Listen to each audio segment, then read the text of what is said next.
There are a lot of great things going on, particularly in the world of sports. National Football League, college football, the NBA, my New York Knicks. Oh, yeah, New York stand up. New York stand up, that's one thing. There are not so good things going on still with P. Diddy and, of course, Cardi B and Offset. I don't know if you see how wild that stuff's been going on. I ain't getting into nobody's business, but damn, they let everybody in their business. And then there's something involving the President of the United States and words that came out of his mouth that could be misinterpreted if you're not careful. Surprise, surprise. Just when you think things couldn't get worse, they always seem to. The Stephen A. Smith Show in the house. Let's talk about it.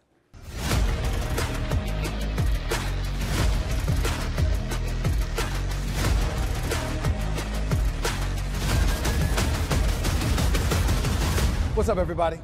Welcome to the latest edition of the Stephen A. Smith Show, coming at you at the very least 3 times a week over the digital airwaves of YouTube and, of course, iHeartRadio.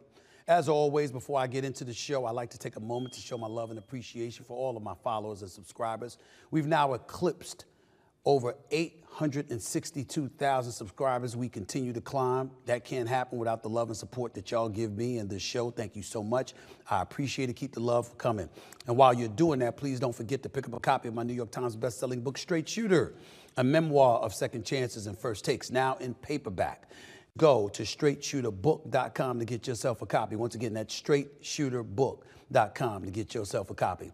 Let's get started in the world of politics, please. I'll get to my sports in a little while. Got my man Chris Carter coming up. Got a whole bunch of sports items to get into. Got the New York Knicks and Karl Anthony Towns to get into as well. But I got to start here with some politics for today. Let me not forget Cardi B and Offset and, of course, P. Diddy as well. I'm going to get started with politics, however, in the race for the White House, where both campaigns were on a trail stumping for votes this weekend. I'll start on the Republican side, where Donald Trump continues to make headlines with his words. Speaking at a rally in Erie, Pennsylvania yesterday, the Republican presidential nominee came up with a solution to end shoplifting, specifically all the videos we've seen permeating social media. Check out what this man had to say this weekend, please. You know, in New York, you can't walk into a drugstore now. It's like you're in a prison of glass.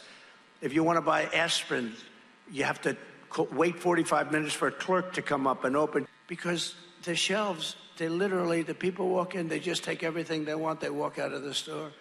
What the hell is going on? See, we have to let the police do their job.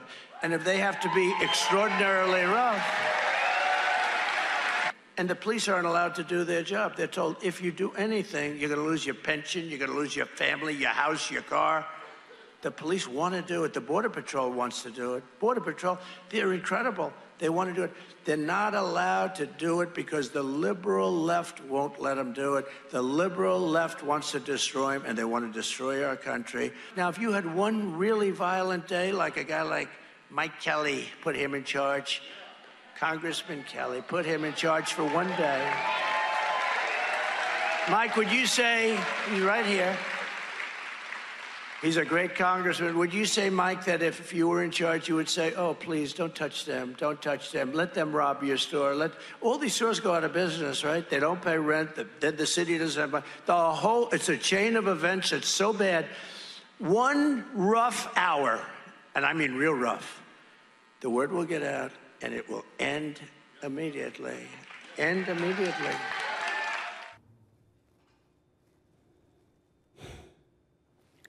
One rough hour. Really?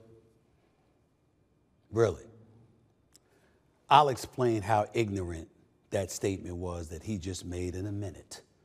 But before I do that, let me go to the Trump campaign, because here's what they had to say regarding the backlash from the comments. Quote, President Trump has always been the law and order president, and he continues to reiterate the importance of enforcing existing laws. Otherwise, it's all-out anarchy, which is what Kamala Harris has created in some of these communities across America, especially during her time as California Attorney General, when she emboldened criminals. I'll get to Kamala Harris in a second, because she's not squeaky clean in terms of her doing all the right things with her campaign, as so far as I'm concerned. But let me say this about what Donald Trump said. And I'll start it off by asking a question. Are you stupid? Are you insensitive? Or is it just a win-at-all-cost mentality? The latter, while some people might abhor it, is acceptable to some degree during a campaign. But when you say what you said, you're basically advocating for police brutality. Violent, I mean really violent for an hour. That's what you're doing. And what you did in the process, Donald Trump, is you ignored police brutality, or as I like to say, brutality on the part of some police officers. You ignore how that disproportionately affects some communities while not necessarily affecting others, at least perception-wise. And you feed into you favoring certain communities who happen to look like you, as opposed to other communities, primarily minorities, who have been complaining about the very thing you just advocated. Now, that's just not smart. That's not smart. It's either not smart, it's insensitive, or you're just completely oblivious to what the hell is going on in this world and the climate that exists, and how advocating such a thing is incredibly irresponsible for a person who was once president of the United States and is vying to become it again. Now, in fairness to Donald Trump, let me say this.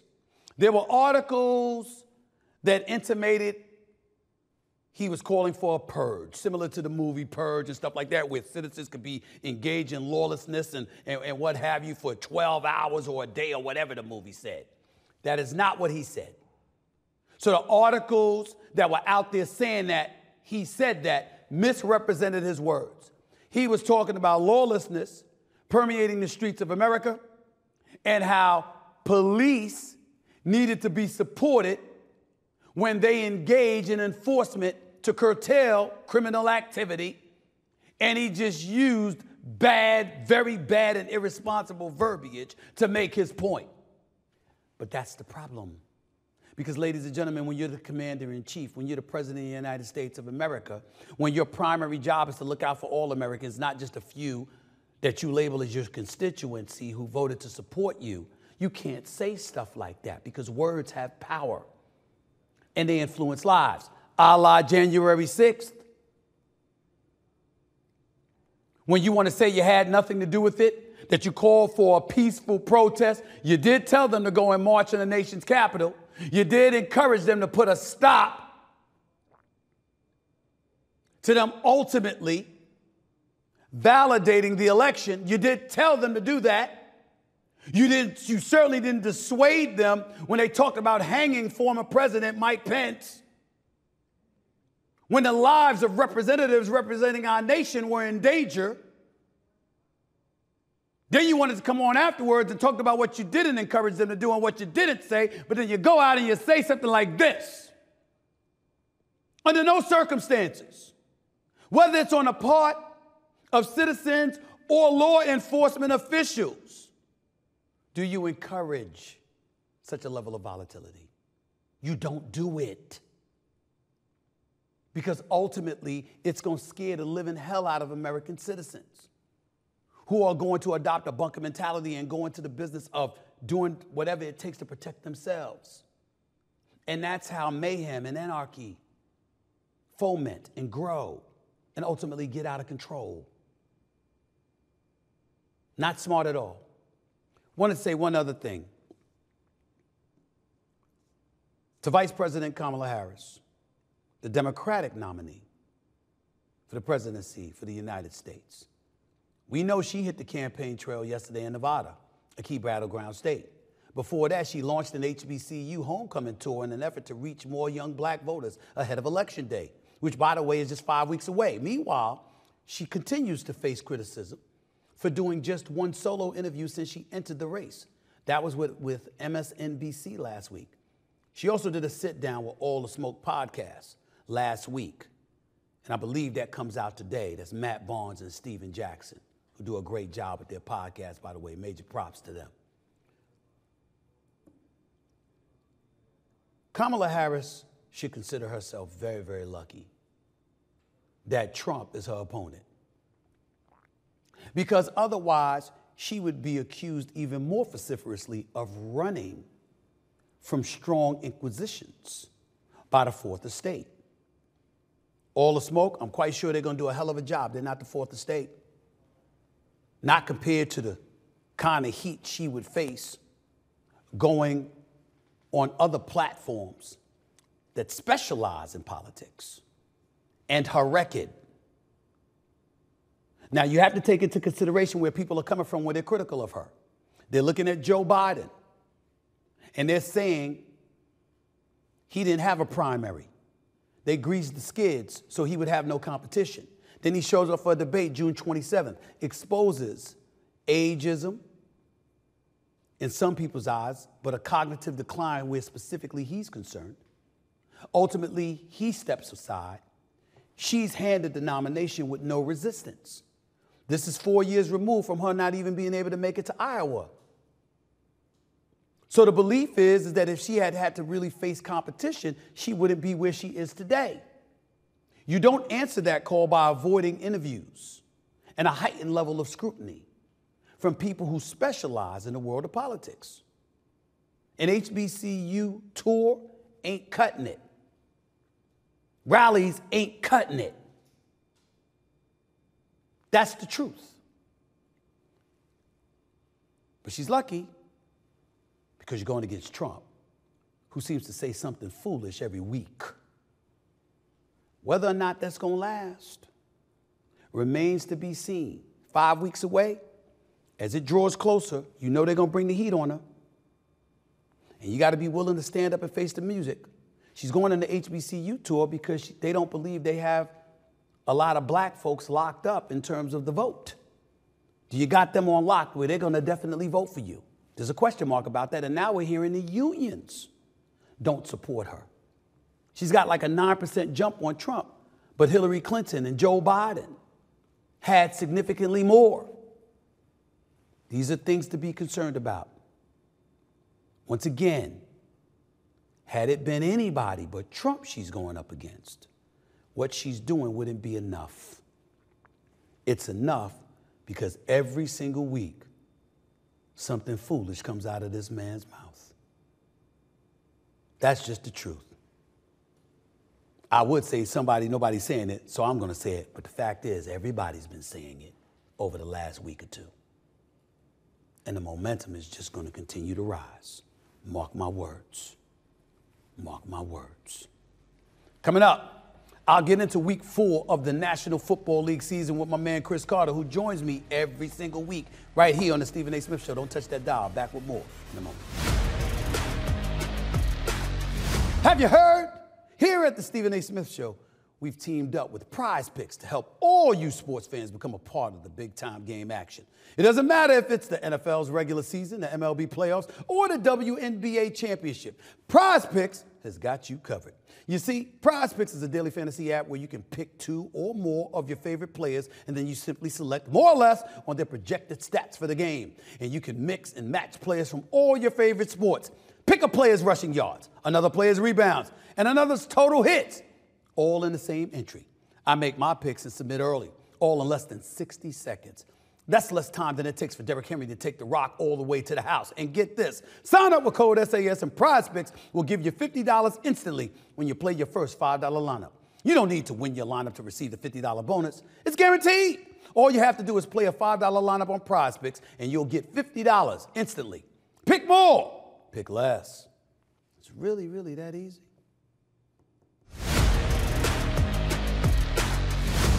Welcome back to the Stephen A. Smith Show right here over the digital airwaves of YouTube and, of course, iHeartRadio. Let's get right to week 4 of the NFL season with my next guest, the Hall of Famer, who spent years with the Minnesota Vikings, where all he did was catch touchdowns. He's a Hall of Famer, one of the greatest wide receivers in the history of football, and a pretty damn good NFL analyst, if I should say so myself. The one and only Chris Carter, CC himself. What the hell is that? You got a gold background, bow, curtain back. What's going on? No, this is not the home studio. This is not the crib in Boca. I'm on the road in Paris with my wife. It happens to be her birthday. We're celebrating in Paris a couple of days. And then we're going to see your guy, Aaron Rodgers, play against my undefeated Vikings. But I wanted the people downstairs to show you. Now, it's not time to pop the bottle yet on the Viking Oh, season, damn. but we do. We got a little Dom Perignon going on here. We got some purple balloons for you. We got a chocolate football here for you, Stephen A. Because the reason why even football fans in Paris are excited about the Vikings because what other team in the NFL could be undefeated and defeat three other playoff teams that won games the previous season that you wouldn't be saying, wow, this team's exciting. Man, I can't wait to see them play. Only the Vikings could do that, and then you not acknowledge their success. I'm going to start off getting to them right now because they are 4-0 on the season after beating Green Bay, was up 28-0, almost blowing that game.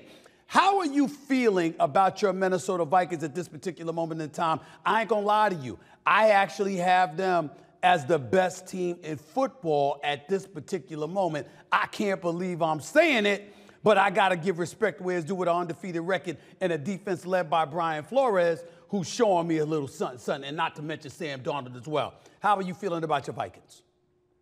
I feel great about them. If you look at the 8 or 9 free agents that Brian Flores went out and got, not household names, not, people are not going to be reading the press clippings about these football players, but he knew the players that fit into his system.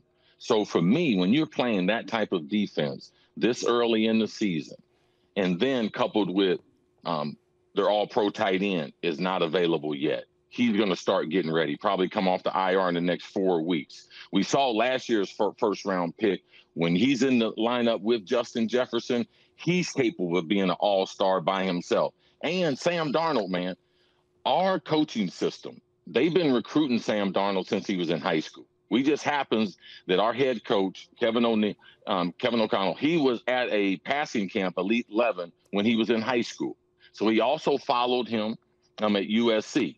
He also did background checks on him when he was coming into the league. So Sam Darnold was always a great athlete playing quarterback who he thought, when he got drafted by the Jets, he was the youngest player in the league.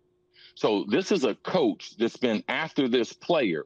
And now with the other system that we have around in the system, the other players we have and the defense, that's why you're able to see success for Sam Darnold like he's never seen in his career. Well, what the hell was he doing the last 6 years, CC? I'm looking at him right now. Number one, leads the NFL with TD passes, leads the NFL with a 118.9 passer rating, third in the NFL with a 73.6 QBR, okay? And second in the NFL to Brock Purdy, 8.8 yards per pass attempts. Where the hell was this Sam Darnold the last 6 years? Stephen A., we see this every year. We watch organizations ruin quarterbacks. Carolina Panthers, just recent history. But this goes back 30 years, man. If you're not in the right system, if you don't have someone looking for your best interest, guess what New England's doing right now? They realize Jacoby Brissett's their best option. We're not going to put that kid out there to get all those sacks, all those bad memories. Very few of our elite quarterbacks come back from getting pounded when they're earlier in their career. Troy Aikman did it. Yes. Peyton Manning did it, but very few. So just like Bill Belichick talks about more games are lost than won, more quarterbacks' careers are ruined by bad organizations and coaching. And that's what Sam Darnold experienced, which a lot of other quarterbacks experience in the league. Why are they getting away with it? You know, Tom Brady came on this show weeks ago and actually spoke about this, CC, where he talked about quarterbacks being thrown out there earlier, not prepared, not receiving the level of coaching and tutelage that guys like himself and various others received leading into their careers as starting quarterbacks in the National Football League. Why do you think that is, considering that the quarterback position is the most popular position, most important position in football, like so many of them are being abused and not tutored correctly? How has this happened in the National Football League? Well, the number one thing is the organizations listen to their fan base too much.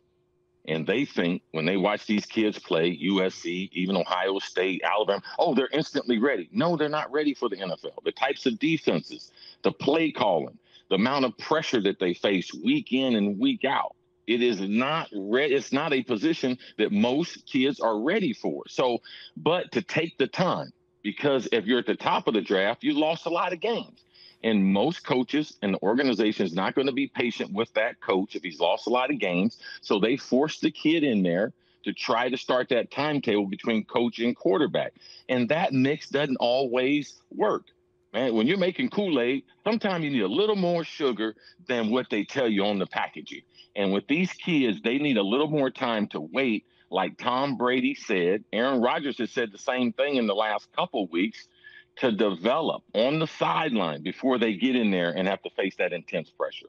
Chris Carter, I'm in transition to the Baltimore Ravens. They started the season 0-2, and now they're back to 500 after the beatdown they put on the Bills last night. 35-10, by the way, behind Derrick Henry, opening the game with an 87-yard touchdown run straight from scrimmage, finished the game with 199 yards. All I can think about is how stupid the Dallas Cowboys were not to go after this guy and ultimately signed him. It would have cost you anywhere from $6 to $8 million, but somehow, some way, Jerry Jones is telling us they didn't have the money. Well, the Ravens found it, and having him in that lineup, I think the Baltimore Ravens look incredibly formidable. What did you peel from last night's victory over the Buffalo Bills?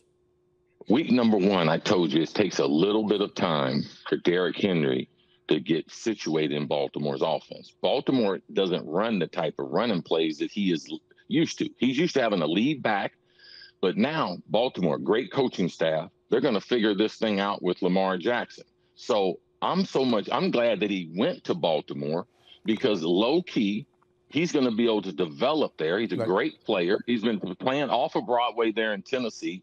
He deserves some playoff success and what they have offensively around him. And we know defensively they are going to be up to speed by the end of the season. But I think what he can do with Lamar is a better mix than with him and Dak Prescott and playing in the limelight of the Dallas Cowboys. Jerry Jones, you spend money on what you want to. When your team is worth $10 billion, you can make it work. He didn't make it a priority, and that's why the running game will suffer throughout the season. Well, it's amazing how you talk. CC, this is CC. I mean, CC here, he's astute with his analysis, and he's breaking down the game and all. But when it came to Minnesota, I saw emotion. I saw enthusiasm. I saw a cat that said, yo, I'm down here in Paris, and I'm about to roll over to London, and oh, by the way, we going to handle our business against the New York Jets. You sounding like a guy that think the Minnesota Vikings going to win the Super Bowl, but you talking about Baltimore, and I sense none of that enthusiasm whatsoever. Last time I checked, Minnesota don't have Lamar Jackson, and they don't have Derrick Henry. But also, Minnesota doesn't have to go through Kansas City to get to the Super Bowl. If you look at the NFC right now, and you look at the way we've knocked off two of the superior teams, that being San Francisco and Green Bay, it's going to be nip and tuck down the stretch. But how many teams do you know are going to go on a stretch where they're going to win 4 games? Baltimore, yes. Do they have Super Bowl aspirations? But they're 2-2. My team hadn't lost a game yet. So why should I be talking about Super Bowl aspirations in Baltimore, even though I'm excited about what Baltimore can do? Because you have foresight. That's why, because you have foresight. You have football brilliance. You see things before other people see them. You seem to be feeling that way when it comes to Minnesota. It ain't just because they undefeated. You just brought up the path of least resistance. You saying they in the NFC, but in the AFC, yes. I see the Chiefs, even though they 4-0 after beating the Chargers 17-10 yesterday. I see a team that lost Rashee Rice. He's going to be out in all likelihood for the year with the ACL injury. That's what they're speculating about. We'll know definitively shortly. But in the end, I'm looking at Pacheco out. I'm looking at Hollywood Brown out. I'm looking at Clyde Edwards-Helaire. He's out even though he's expected to come back. Now Rice is going to be going. And you bringing up Kansas City and how they're going to be in the way? Really? That's what you're doing? Well, they've won back-to-back Super Bowls. Now, the Super Bowl, the football gods are speaking now. That's what you start to hear with those injuries. There's a reason why no one has three-peated in the NFL, the most brutal and most physical of sports. And that's because of injuries, continuity, and free agency, and now they've lost their best target. Like, you're not going to be able to replace him with Hollywood Brown late in the season. Like Rashee Rice, this dude was on the cusp of being a star. Started moving him in the slot. Started taking away Travis Kelce's routes by putting him in Travis Kelce's spot. So I don't believe Kansas City will repeat, but I still believe that they're better than Baltimore. But yeah, I get you, CC, but here's the deal, man. You're a wide receiver. You watched Kansas City drop 44 passes last year. 44. They ain't never seen anything like that happen, and they still won the damn Super Bowl. So if you can win the Super Bowl even though your receivers are dropping passes all year long, how come you can't overcome some of these injuries, especially when half the guys are going to be back come playoff time? Well, top 5 defense. That's right. Top 5 defense last year. And this is what I respect about Kansas City. Now I'm getting ready to say something, and I hope you catch this.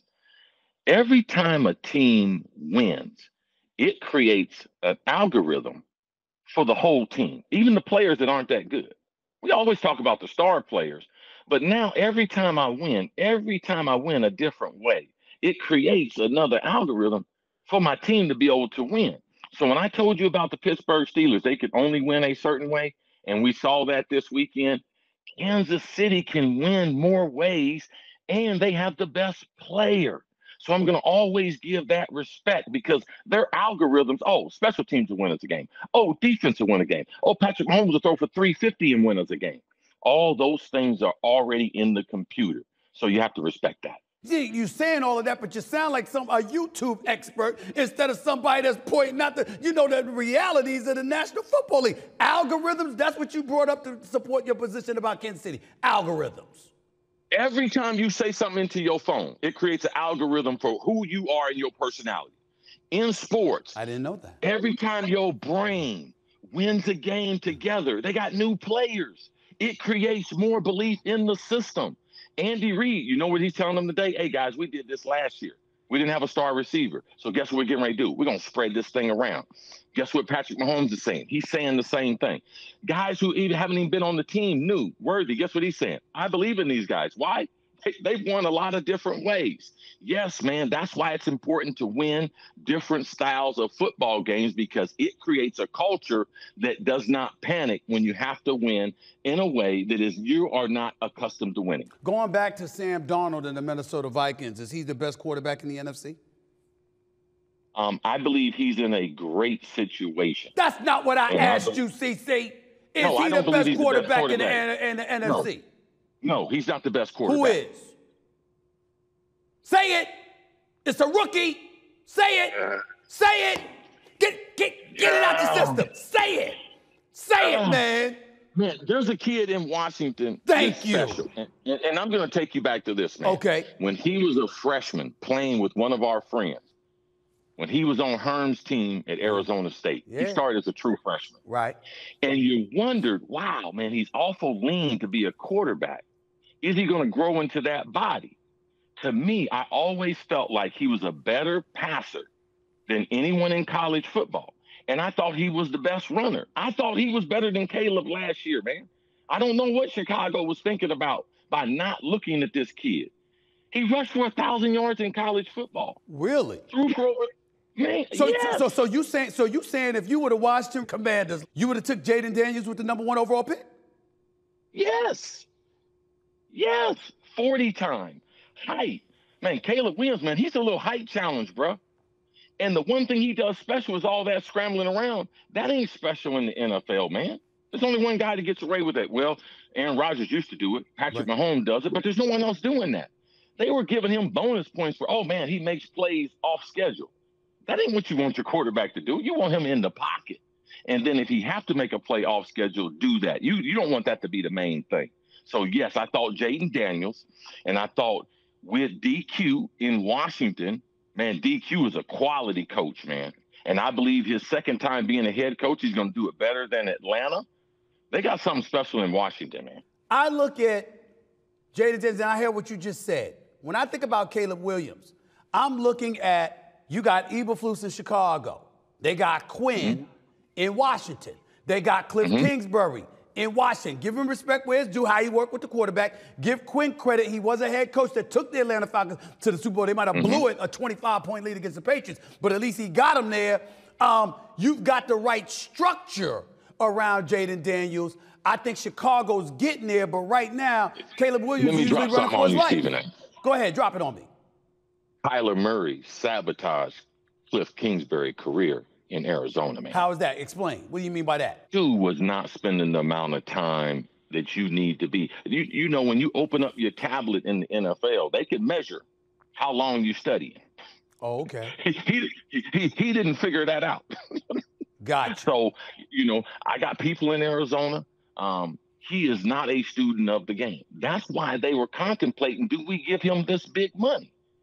And you see that his overall attitude and his inconsistent play there in Arizona, that's what ruined Cliff's career. So you can believe, you could see the venom that he was throwing out there last week when they was in Arizona.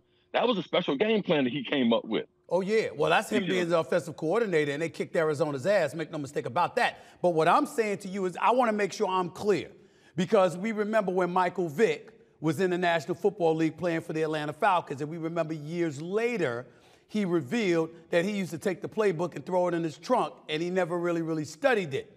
Are you saying, essentially, that's what Kyler Murray did, and that's what made Cliff Kingsbury look worse than what he actually is, and what we're seeing now is the version of Cliff Kingsbury that we should be seeing as an offensive coordinator? Well, is that what you're saying? Two things. That's what I'm saying, and that's what happened in Arizona.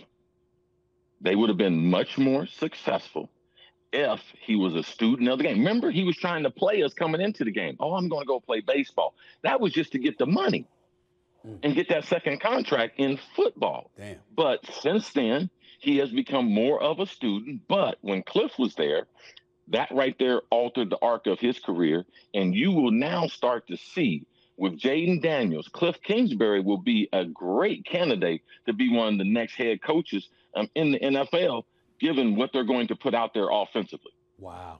Let me transition from my Pittsburgh Steelers before I let you get on out of here, because they fell to 3-1, losing their first game of the season to the Indianapolis Colts. 27-24 was down 14-0 for crying out loud. Justin Fields played well despite the loss, going 22-34 for 312 yards and a touchdown. I saw some things from Justin Fields yesterday. He helped bring him back. He made some plays with his feet as well as his arms, et cetera, et cetera. I was very disappointed how sloppy the Steelers looked, how sloppy their defense looked as well. But in the end, I'm of the mindset, I'm now having a hard time imagining, as much as I want to see Russell Wilson in a Steelers uniform in terms of to find out what he could do, I can't see you removing Justin Fields. The way that he's looking. He's getting better and better every week. Am I wrong in feeling that way? No, you're not wrong. And I started the season on the opposite side. I was saying that Russell, because of the injury, when he gets healthy, needs to be back in there. But I believe it's been a great month for Justin Fields. And he's had a couple games where he's thrown for over 250, 300 yards. That's not going to be his forte. But the one game they lost, it wasn't because of him. So now we got a sample size of a month. He knows that great defense they have. He's been able to effectively get used to the receivers that he has.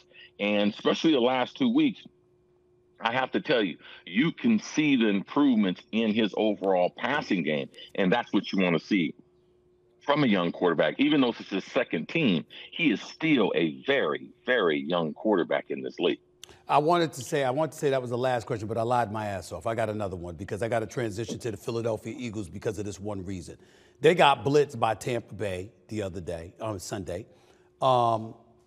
Nick Sirianni and Jalen Hurts don't seem to be on the same page. I'm having a hard time holding Nick Sirianni completely accountable. I know that last season when he had lost both coordinators after they went to the Super Bowl and lost to Kansas City, that they got exposed a bit.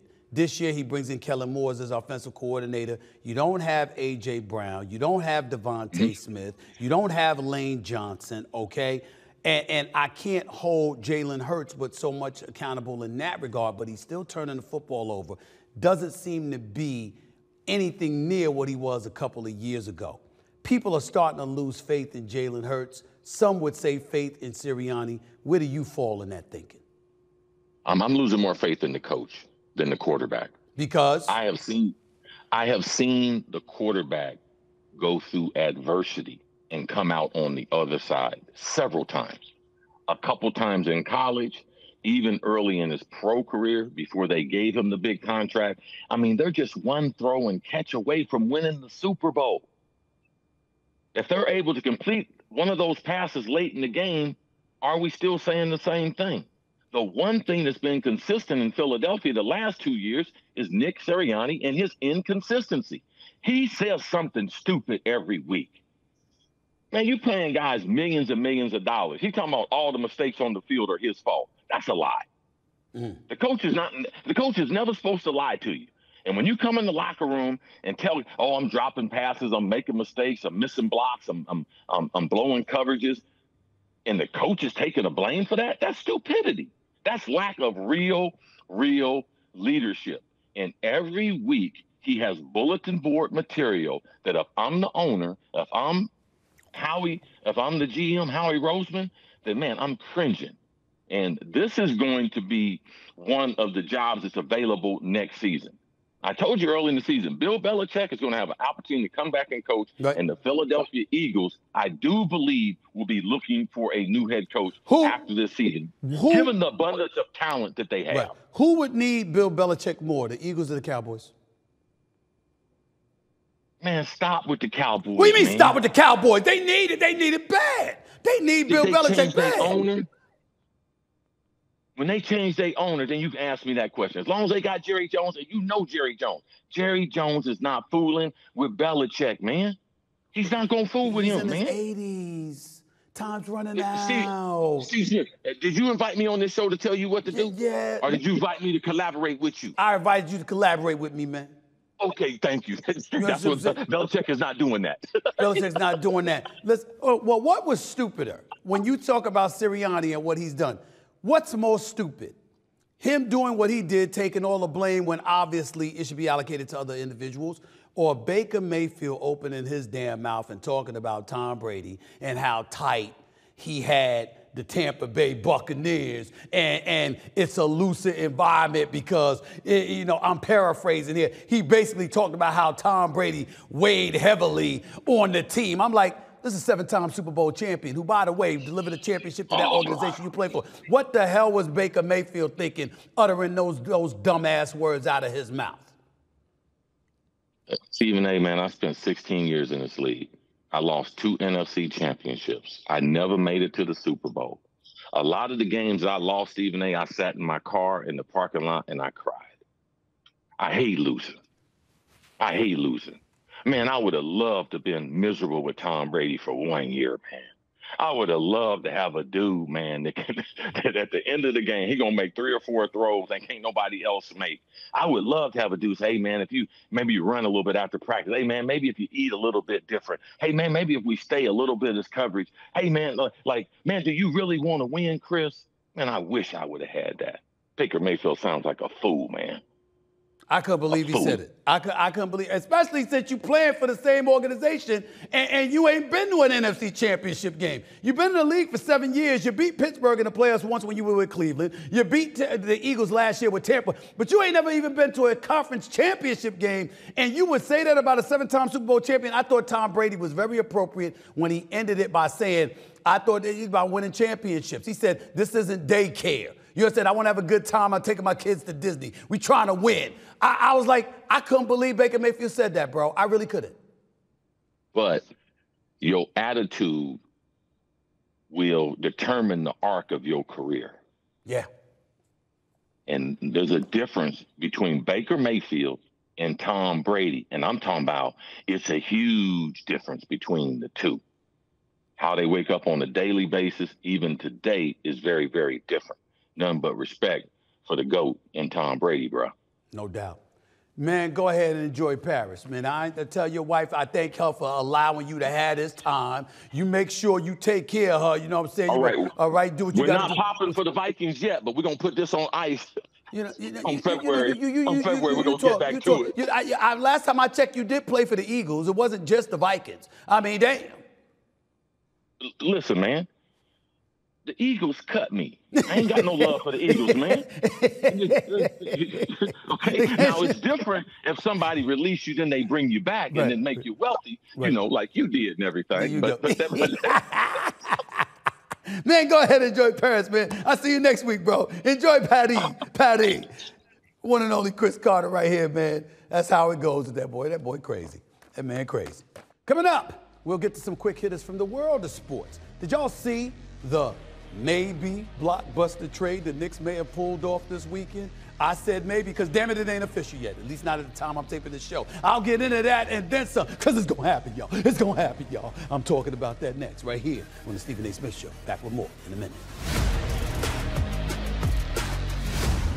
What does the future hold for business? Ask 9 experts and you'll get 10 answers. It's a bull market. It's a bear market. Rates will rise. Rates will fall. Inflation's up. Inflation's down. Can someone invent a crystal ball? Until then, over 38,000 businesses have future-proofed their business with NetSuite by Oracle, the #1 cloud ERP, bringing accounting, financial management, inventory, and HR into one fluid platform. With one unified business management suite, there's one source of truth, giving you the visibility and control you need to make quick decisions. With real-time insights and forecasting, you're peering into the future with actionable data. When you're closing the books in days, not weeks, you're spending less time looking backwards and more time on what's next. Whether your company is earning millions or even hundreds of millions, NetSuite helps you respond to immediate challenges and seize your biggest opportunities. Download the CFO's Guide to AI and Machine Learning for free at netsuite.com/SAS. That's netsuite.com/SAS. You heard me, netsuite.com/SAS. Welcome back to the Stephen A. Smith Show right here over the digital airwaves of YouTube and, of course, iHeartRadio. Let's get to some of the quick hitters I told y'all about before we get on out of here, okay? First things up. Karl Anthony Towns, potentially coming to the New York Knicks, likely coming to the New York Knicks. That's where I want to start because obviously it's a surprise blockbuster that was announced Friday night. The Knicks acquired Karl Anthony Towns from the Minnesota Timberwolves in exchange for Julius Randle and Dante DiVincenzo, along with picks and all of this other stuff. Who cares? Here's the interesting thing about all of this. Both sides win. Both sides win.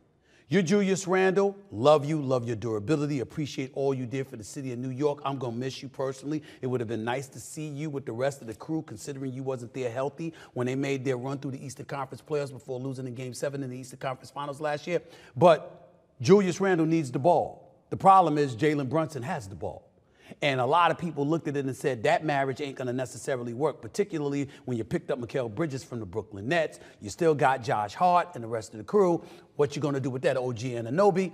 But with Karl Anthony Towns, you got a 22-10 player who shot 41% from three-point range last season, who's a career 39% shooter from three-point range, okay? A former three-point shooting champion, all right, in the All-Star festivities. This brother can ball. Durability is a question mark. He didn't have the greatest playoff performance, no doubt, but when you consider the fact that he's 6'10" and can light it up from outside, from three-point range, and you add that dimension to a Hart, to an Anunoby, to a Jalen Brunson, the New York Knicks right now are solidified as a top 3 team in the Eastern Conference and obviously, arguably, top 2 because I think they could beat Philadelphia. Philadelphia would still be the favorite, but that don't mean the Knicks can't take them. So I like that. In the case of the Minnesota Timberwolves, Rudy Gobert and Karl Anthony Towns is not the ideal match made in heaven.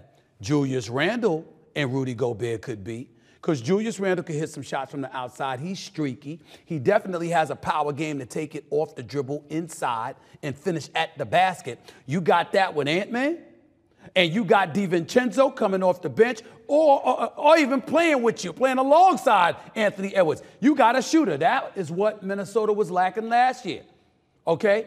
I'm looking at Minnesota right now, who was in the Western Conference Finals last year, and I'm saying to myself, wait a minute, Ant-Man with a shooter, with a power player like Julius Randle, with Rudy Gobert, your defense not being compromised. I like this deal for Minnesota as well. So I think it's a good thing. I just want to say that. But I'm all about my Knicks. I'm all about my Knicks. And I've always wanted Karl Anthony Towns. I'm sorry to see Julius Randle go. Even more sorry DiVincenzo's gone because I love him.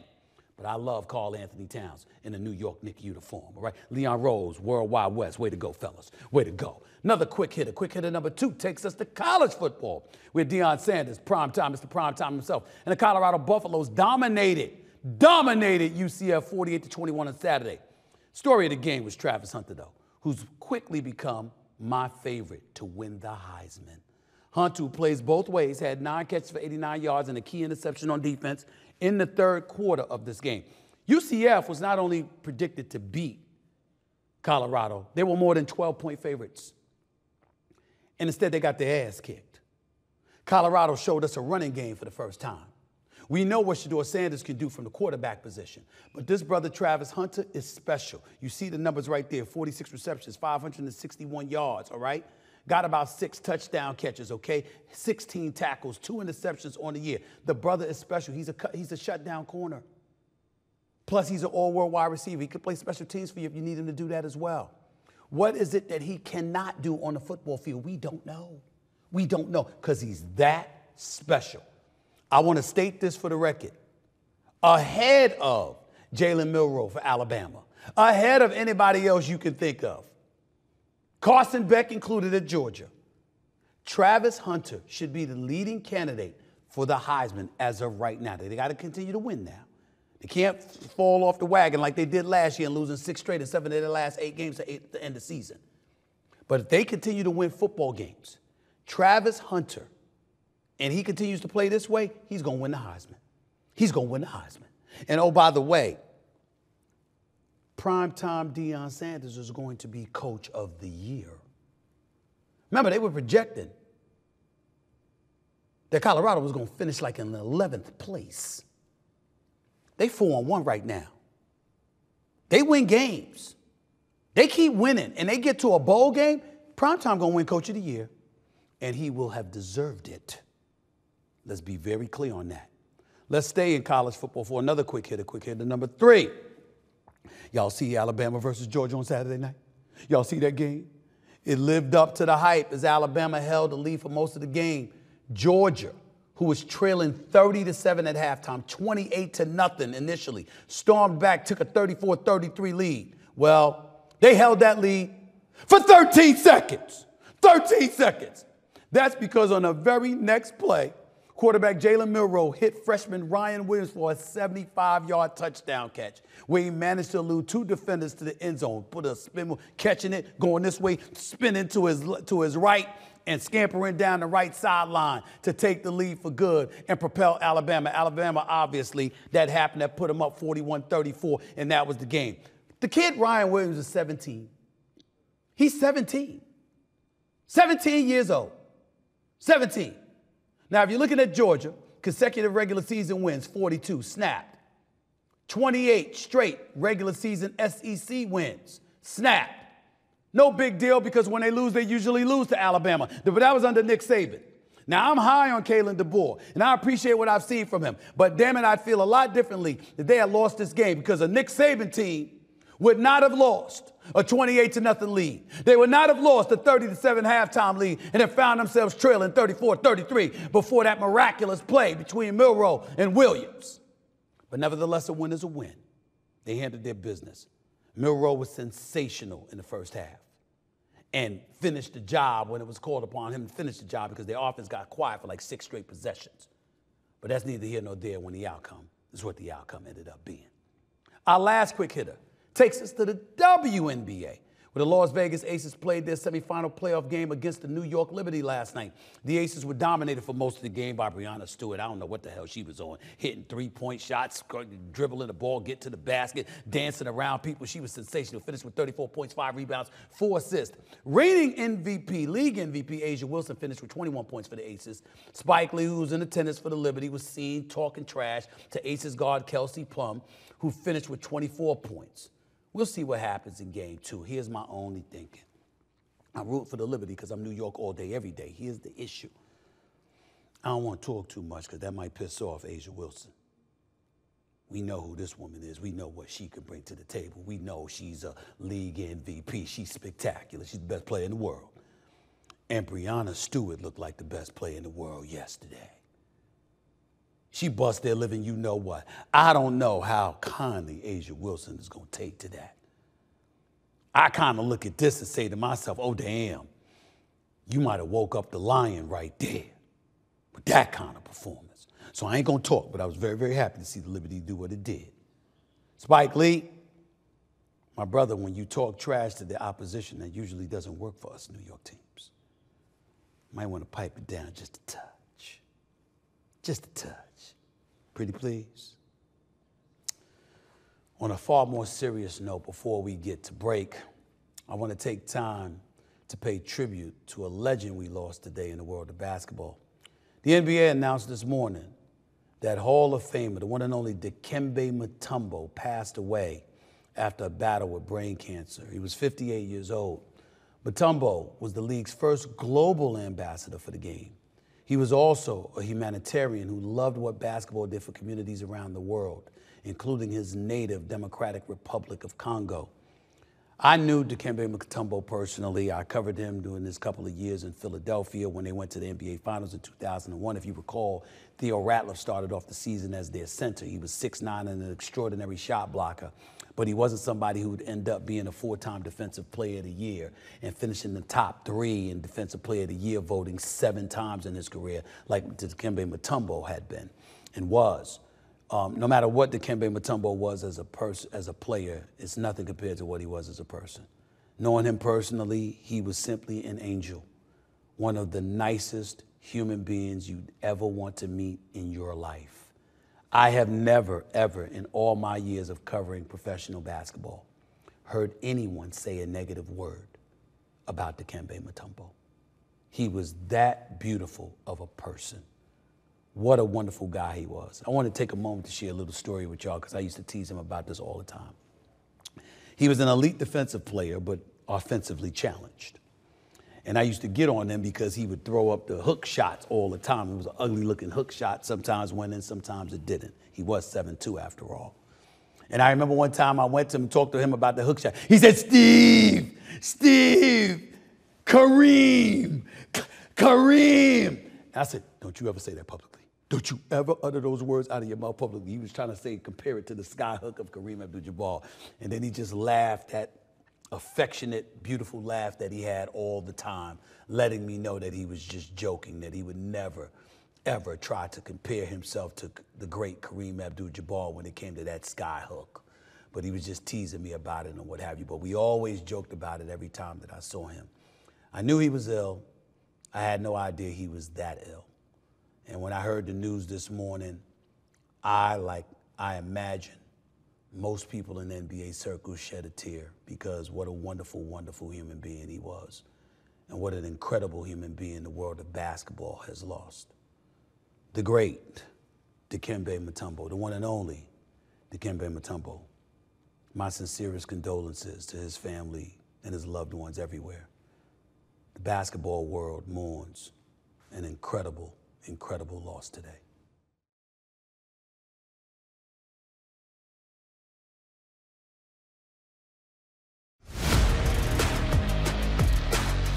Welcome back to Stephen A. Smith Show right here over the digital airwaves of YouTube and, of course, iHeartRadio. I want to get to the latest in the federal sex trafficking and racketeering case against Sean Diddy Combs. According to his attorney, Diddy, who's now off suicide watch, believes he's innocent of the charges which could land him in federal prison for the rest of his natural life. In fact, the attorney, Mark Agnifilio, said in a recent appearance on a TMZ documentary that Diddy will refuse to take a plea bargain in the case. The lawyer also says Diddy plans to use the case to inspire others' federal prosecution. And he wants to show his family that he's not who the feds are portraying him to be. Really? Well, let me just say this. There's a video, you know? I mean, when you make a statement like that, okay, you know, the sex trafficking, okay, there's plausible deniability. They got to prove you're innocent until proven guilty. The racketeering, you're innocent until proven guilty. Treating Bad Boy Entertainment as if it's a prostitution ring, for crying out loud. Yeah, you got to prove all of that. But when you say that I just want my family and everybody to know I'm not who the feds portray me to be, well, what about what the video portrayed you to be? Cassie Ventura, a hotel, the hallway, you running down there in a towel half butt naked before grabbing her, throwing her to the ground, kicking her, hitting her, throwing a vase at her. Remember all of that? That's not the exact quote that the attorney should have came out with. Let's just say that. That's number one. Number two, talk about suicide watch. Supposedly, they usually put you on watch because obviously getting incarcerated is usually a shock to the system, particularly with well-known figures who live an affluent life and are accustomed to having means, and suddenly the gravity of being in a completely different situation is striking to the emotions, the nerves, et cetera, et cetera. But here's the bottom line. None of this really matters at this point. I know we're going to bring up the Jeffrey Epsteins in the world and how he died in a prison cell. I know the conspiracy theories that have been out there about how he was harmed as opposed to harming himself, even though the official record says he harmed himself and he committed suicide. In the end, when you look at Diddy, the feds are clearly after him, but the question still remains, are they willing to make a deal so they could get him to dime out others? When we look at Suge Knight and what Suge Knight said, he talked about Diddy potentially diming out others and how the feds ultimately would want that to happen. I can't imagine that the feds ain't going to want that to happen, considering all the people that have attended Diddy parties, that have attended Diddy after parties, that were considered his friends, his inner circle, his close confidants. But we also got to pay attention to this too.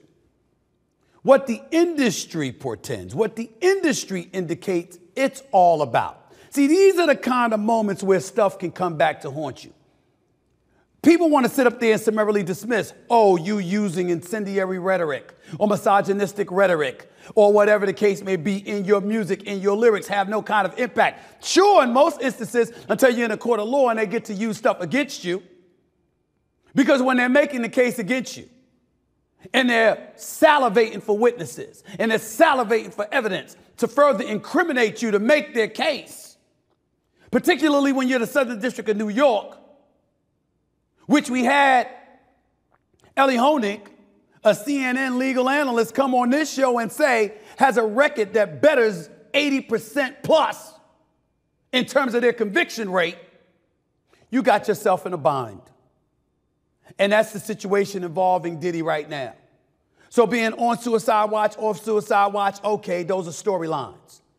Is he there to be gotten by the feds, or do they want to utilize him to get even more people? That remains to be seen. But in the end, he was denied bail not just once, but twice. And this is a person that contributed heavily to the Democratic Party. And you're wondering, where are the connections now? Who was there to help him? Did everybody run away? And if so, why? Because the belief is there's a strong level of guilt attached to it. Now, the court of law will prove it. But when you consider that a man is worth over $500 million and was very politically conscientious in his own right, as an election draws near, with some of the connections one would surmise he has, and still nothing seems to be able to be done to help him at this particular moment in time, it does appear to be a very, very, very bad situation. Suicide watch or no suicide watch, one way or another, it's looking more and more daunting with each passing day that he's ever going to see freedom again. I don't know. If the man is guilty, he should be in jail. If he's not guilty, I hope that he's not in jail. It just looks very, very bad and very daunting right now. Hell, if we could sit up here and say it looks bad for Mayor Eric Adams of New York City, and that's just for taking stuff, allegedly taking stuff from a Turkish government, then we can't sit up here and act like it doesn't look considerably bad for P. Diddy. Speaking of bad looks, I want to get up for this one because I want to talk about this next subject standing up, okay? Before we get to the tweets, I want to touch on the ongoing beef between Cardi B and Offset amid their second divorce. Excuse me. I don't usually go here. It's not my thing. Talking about people's private lives and all that other stuff, but damn it, they putting their stuff on Front Street. They are publicly feuding with one another, accusing each other of infidelity as they try and sort out their divorce. In fact, Cardi accused her estranged husband of blowing up her phone, trying to make her jealous over him moving on from her, etc. Either way, it's a public feud that I believe should still remain behind closed doors. This is just me, y'all. Don't know anything about Offset. Don't listen much to Cardi B. I know they're both incredibly popular. Cardi B is that girl. You know, she got a strong following, the whole nine. I'm not here to judge anybody. All I'm trying to say is this. At some point in time, Could y'all keep your business to yourself? See, ladies and gentlemen, at some point in time, we got to ask ourselves this question. Why the hell get married? Is it just me? I mean, if I got to sit up there and worry about my wife or my husband telling our business to the masses, why bother? Now, I'm not going to assume what some cynics assume. Oh, they're just doing this for publicity, because obviously people are going to talk about it. It's going to increase their following. It's going to increase their cachet in the social media stratosphere. They'll get more clicks. They'll get more likes. They'll get more followers. They'll monetize it, blah, blah, blah. I ain't thinking like that, because I'm thinking they're already successful enough. They're already big time enough, individually as well as a couple. I'm not going that route. I'm simply making the point. Damn, ladies, can you join me? Fellas, can you join me? Black, white, Hispanic, Asian, Native American, Jews, Catholics, Christians, atheists. Can everybody join me? By simply saying, there are certain things that are just none of anybody's damn business. Why must you be out in public telling everybody what the hell's going on in your marriage? Who you screwing around with is your business. Who you not screwing around with is your business.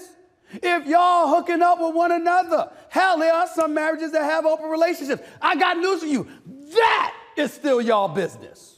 It's nobody else's. I can't understand for the life of me how people get so caught up in spreading their business. I can understand people talking about folks who put their business on Front Street. That's fodder. That's for the back pages, the front pages, the gossip columns, and all of that stuff in between. What I don't understand is how people can stand on an altar, stand before God or whoever your God is, swearing to love one another, to be there for one another, through rich and for poor, in sickness and in health, until death do us part, and just throw it out the window because you pissed at each other. And as a result, the default position is to engage in humiliation and call one another out. To Offset and Cardi B, I'm not judging y'all based on your action. Ain't none of my damn business. I'm simply saying it's none of my damn business. It's none of anybody's business. Why tell the world on each other?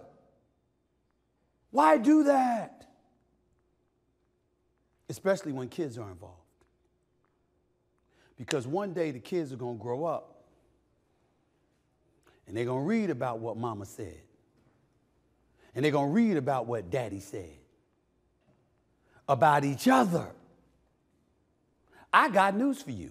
When it ain't publicized and a kid witnesses two parents talking like that to one another with no one around, it could be potentially damaging. We're all guilty of it. Parents butt heads sometimes. Sometimes kids hear that, and we got to deal with the fallout for that. Imagine if it's public, how exponentially worse that is. Can we just chill, argue, fight, do whatever you want? I'm only saying keep your business your business. That's all I'm saying. I ain't saying anything else other than that. Let's go to some of the other tweets before I get on out of here, please, or some of the tweets, because that wasn't a tweet.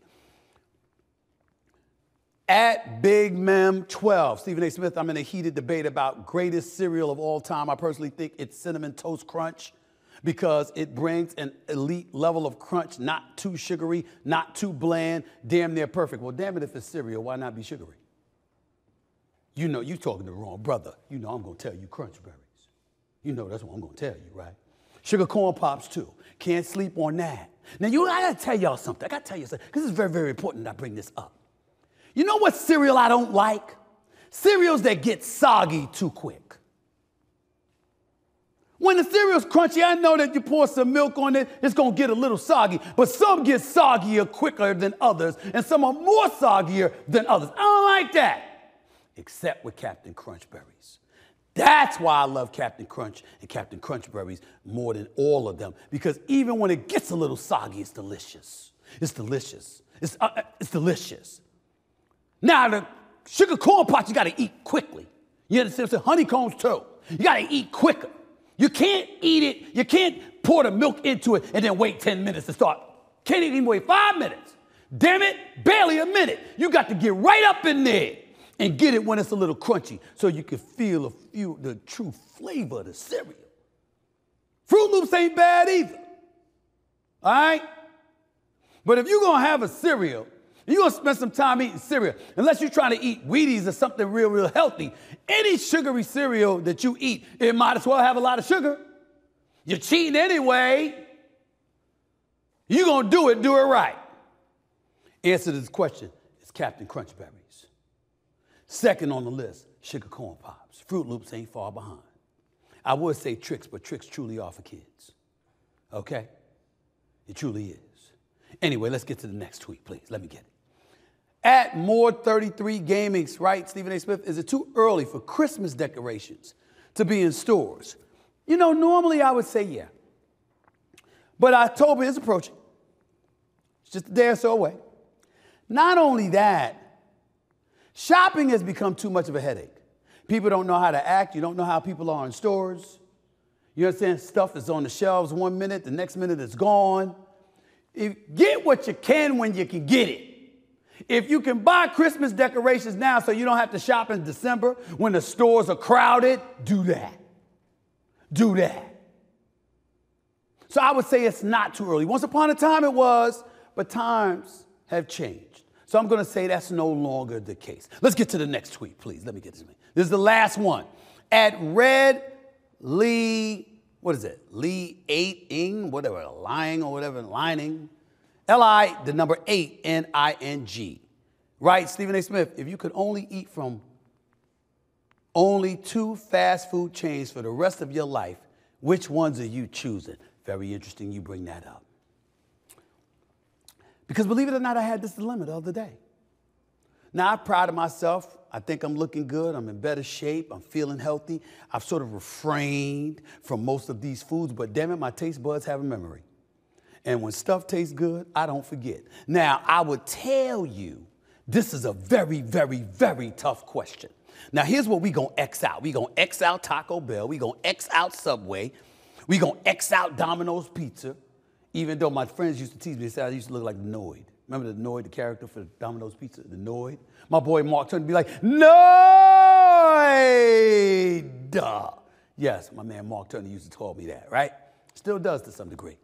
Starbucks, I got that, but that's really for the coffee and the blueberry muffins, but not really much else for me, okay? So it comes down to the big 4 for me. Chipotle, I mean, that's not me. That's just not my style. Not knocking any of these for other people. That just ain't my style. If this were tic-tac-toe, this would bam, be out right there, bam. All 3, Chipotle, Taco Bell, Domino's Pizza, of course, Subway, I told you, Starbucks, I'm going there. It would come down to this 4. It would be Burger King, it would be McDonald's, it would be Chick-fil-A, and it would be KFC. Now, here's where it gets tough. KFC and their original wings are delicious. I have to confess. The issue, though, is it's not as healthy as Chick-fil-A. And Chick-fil-A's nuggets with the honey mustard is there. It's close enough, right? Here's why I would give Chick-fil-A the edge over Kentucky Fried, because you got to have something with chicken in there. I would take Chick-fil-A over Kentucky Fried Chicken because the only thing I want from them is the original wings. Here, it could be the chicken, it could be the chicken nuggets, but the fries that come with the nuggets, the waffle fries, I got to give Chick-fil-A the edge over that. So I got to give it. I never thought I'd pick some chicken over KFC, but it's true. I got to go with the Chick-fil-A nuggets with the honey mustard, okay? Now we get to the burgers. You got McDonald's. You got Burger King. Ladies and gentlemen, there's another tough one, but I'd have to go with Mickey D's. Here's why. The cheeseburger, the double cheeseburger, the Whopper, all that stuff, that's Burger King, right? I personally think Burger King's fries are awful. Awful. McDonald's fries are the best in the business. I mean, they're fries. Between them and Chick-fil-A, the fries. There's a couple of ladies in the studio about to talk with me for a few minutes. They nodding their head. They agree with me. They know I know what I'm talking about. They know I know what I'm talking about. All right? So you got the fries right here, right? But can we definitively say that anything is better than the Big Mac as a burger? I don't know if we can. Don't ask Shaquille O'Neal. He ate them for breakfast. Don't ask him. I'm telling you, he knows. Big Mac is the joint. All right? So you got the Big Mac. You understand? You got the chicken sandwiches. You've got their double burgers, their single burgers, their quarter pounders with cheese. But the real thing is their fries are significantly better than Burger King's. So I would tell you in the order, it would be McDonald's, Chick-fil-A, KFC, Burger King. Top 4 for me. But to pick one, the top 2, it would be McDonald's and Chick-fil-A because of the fries and the range that they have in other categories. That's just the truth. Got to get on out of here, ladies and gentlemen. I'm glad y'all joined me. I hope y'all enjoyed the show. That's it for this edition of the Stephen A. Smith Show. I'll be back with you in a couple of days. Until next time, everybody. Peace and love.